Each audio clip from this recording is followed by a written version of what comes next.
بسم الله الرحمن الرحیم. د افغان ویاړ څیړنیزو فرهنګي بنسټ د درسي پروګرامونو د ژورنالیزم لړۍ شپږم درس ته مو هرکلی کوم. په دې هیله روغ جوړ سلامت او د صحت په جامو کې به پټ یاسته. او دې درس ته به مو له ځانه سره یوه کتابچه او یو قلم هم راخیستي وي تر څو ضروري نوټونه او یادښتونه واخلئ. راځو په درس باندې پیل کوو. لومړی راځو خبر یا نیوز ته. په خبري او اطلاعاتي ژانرونو کې لومړی مهمترین ژانر خبر دی، چې نورو اطلاعاتي او خبري ژانرونو ته لومړني مواد تیاروي. او همداراز د راپور، مرکې، تحلیلي، ادبي، تبلیغي او طنزي ژانرونو لپاره هم خبر مهمه پانګه ګڼل کېږي. نو د ټولو ژورنالیستي محتویاتو پیل له خبره کېږي.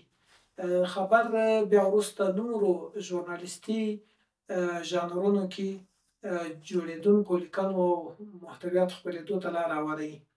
هغه اولین پیل یې خبر ده. خبر په دې ځای کې د ډېر اهمیت وړ ده. که خبر نه وای نو پاتې ژورنالیستي ژانرونه بې مفهومه وو او هېڅ معلومات او ډېټا یې نه سوای پیدا کولی. نو په همدې اساس نیوز ډېر مشهور دی، بېلابېل تعریفونه لري. انشاءالله تعریفوو به یې. یو تعریف یې داسې هم کېږي چې د نړۍ د څلورو کونجونو نه بشپړه شوې کلمه ده. ان یعنی نارت، ای یعنی ایست، وی یعنی ویست او ایس یعنی ساوت. د نړۍ څلور خواوې شمال، جنوب، ختیځ، لویدیځ. هم وویلې چې د څلورو کلمې نه اخیستل شوی د خبر. دغسې ډېر تعریفونه ورته کېږي، خو داسې قاطع، داسې مطلق تعریف ځکه د خبر لپاره نشته چې په اجتماعي علومو کې په پوله ولاړې خبرې نشته.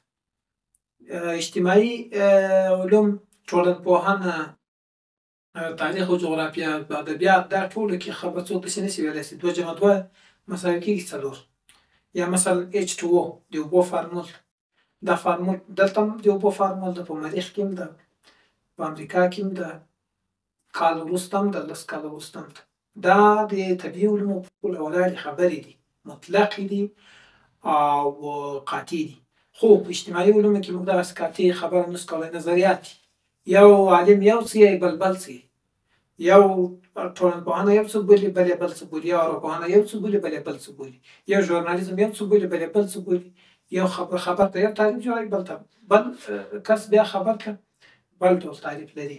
دغسې په پوله ولاړې خبرې په اجتماعي علومو کې نشته. بنا راځو او د څوپوهانو لاندې خبر تعریفوو. ویلیام سټینډ وایي خبر هغه څه ته وایي چې تازه او غیر معمولي وي. یعنې تازه وي او غیر معمولي پېښه وي، دا خبر دی. دا د ویلیام سټینډ خبره ده.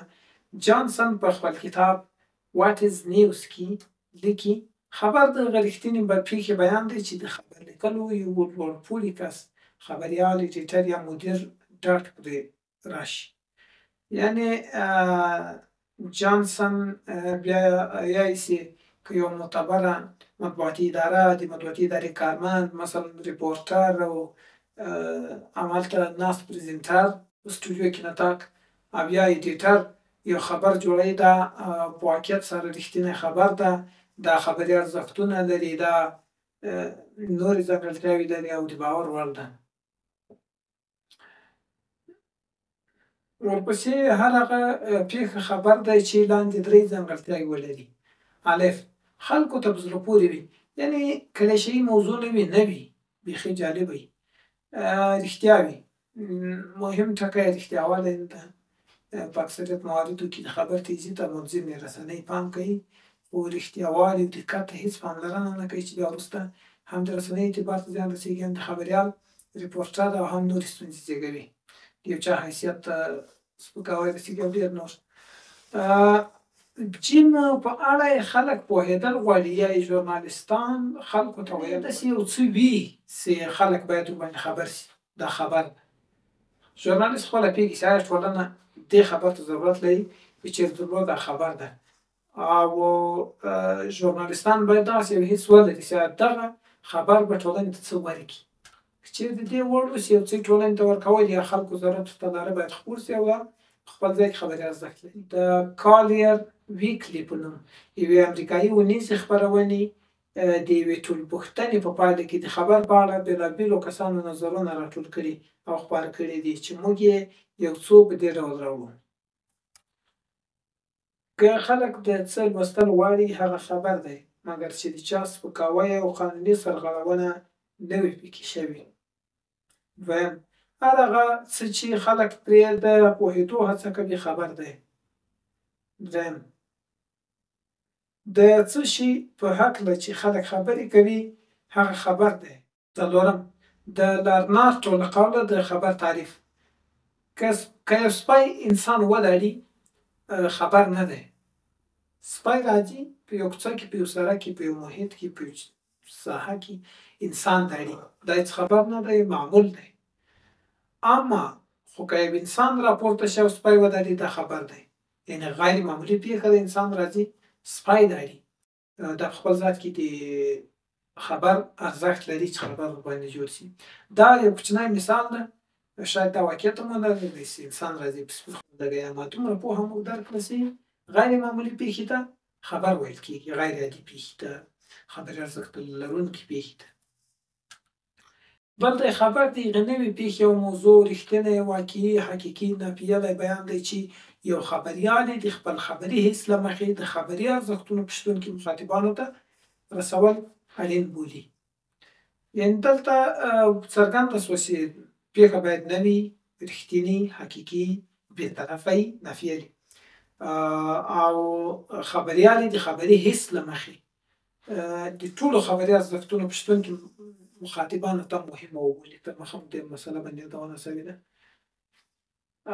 اوس ډېر مهم بحث شروع کېږي، خبري ارزښتونه. خبري ارزښتونه مسلسل وایو: تازهوالی، په زړه پورې والی، غیر معمولي والی، پراخوالی. د دې په بنسټ تشخیصولی شو چې په کومه پېښه او موضوع باندې موږ له رسنیو څخه خبر او راپور خپور کړو. دغه پېښه خبر دی او که غیر خبر. یعنې خبریال باید دا پوهه ولري چې خبر او غیر خبر څخه جدا کړي. په یو خبر کې خبري ارزښتونه پیدا کړي، د خبري ارزښتونو کمی زیاتی پکې حس کړي. دا د خبریال هنر ده او دا باید ولري. د خبر لیکلو پروسه له جزئیاتو پیلېږي. اول د شوې پېښې ټولو سرچینو لکه امنیه قومندان، صحي سرچینې او نور اړونده سرچینو ته مراجعه کوو، روغتون، ملکي وګړي، عیني شاهدان، د دې ټولو په اړه مکمل جزئیات او معلومات ترې اخلو.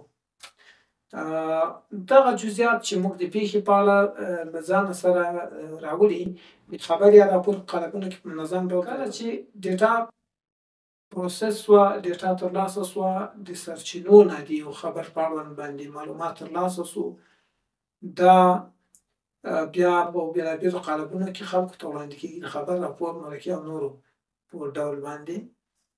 ځینې مسلکي خبریالان د تفصیلي سرمقالې او د هرې پېښې په اړوند باندې باید سرچینې پېژندل، خبریال دغه هنر ولري او ټولې سرچینې وپوهېږي. که د دې ډېټا څه نه غواړي باید راواخلي، ځکه بیا له دفتره وتل، بیا مرکه ترلاسه کول یو چلنج او ناممکن کار دی. اضافه مرکې دې مو کې خیر، که ډېټا نه وختې پرتې دي یا ارشیف. راځو د شپږم درس نتیجه ګیري ته. موږ تاسو په خبر څه نه څه بحث وکړ او له دې وروسته هم په خبري ژانرونو کې ډېرې خبرې پاتې دي. یعنې د خبر په ارزښت باندې نن یو څه وغږېدو، وروسته به د خبر ډولونه راځي، د خپرېدو د نوې درکه د خبر ډولونه، خو ډېر اوږد بحث ده او په ژانرونو کې نورې هم ډېرې خبرې پاتې دي.